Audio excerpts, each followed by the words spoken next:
Hello guys, what's up? How are you doing? Welcome back to my YouTube channel Englishly. My name is Muhammad Aleem and I am a British Council certified IELTS trainer as well as a trainer for soft skills as well as English proficiency. In today's video I'd like to talk about one of the burning topics, one of those very favorite and pet questions which is asked by my trainees as well as others who would call me and ask me this question, and that is, are the IELTS scores manipulated and controlled by the authorities who conduct IELTS test? Well, personally, I believe that the IELTS scores are not manipulated. However, there can be an instance wherein a person who is very good at English, and that so happened with one of my students as well. The person was very good at English. The skills that the person had were quite good already, and I hardly had to spend a lot of time in improvising the person's skill set in English, be it in listening, reading, writing and speaking. But it so happened that when the results were out, the person's writing skills were proven through the band scores to be very less. The person got around 6.5, wherein I was expecting the person to get at least 7 or 7.5. And the person was applying for a Canadian PR. It was very important for the person to get 8, 7, 7, 7. 8 in listening and 7 in the remaining 3 modules. So at times it does happen, probably because the person is not feeling well or the person is feeling very nervous and anxious. So during that situation it might so happen that the person may not be able to concentrate well and make some mistakes in responding to the questions, which is against the person's actual abilities to respond. There are a lot of people who say that, I've done IELTS very well, I wrote so well, and how could I get 5.5 or 6 or 6.5?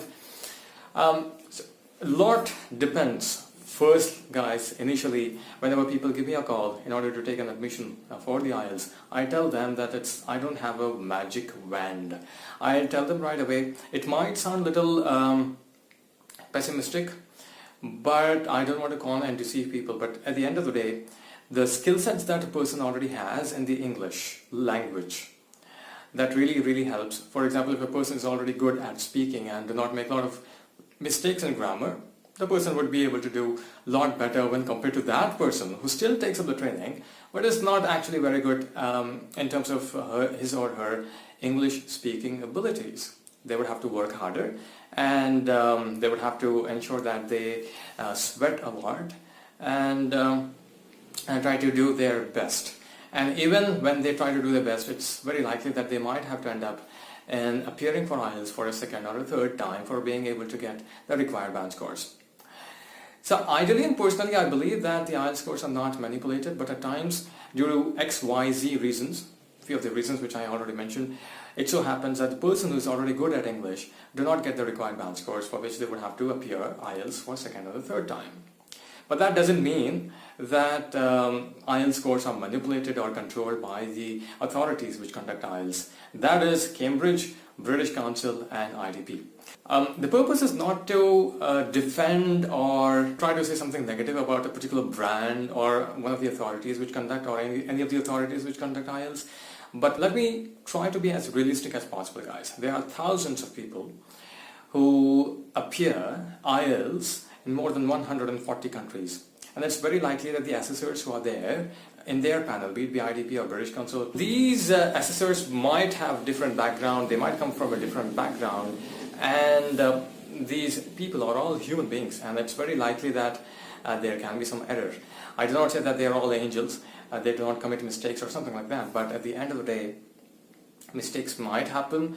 But for that, there's another control. There are two controls. One is there would be two assessors who would be gauging and assessing your tests, be it for listening, reading, writing and speaking. All the 4 modules are gauged and assessed by 2 assessors, in each of the modules.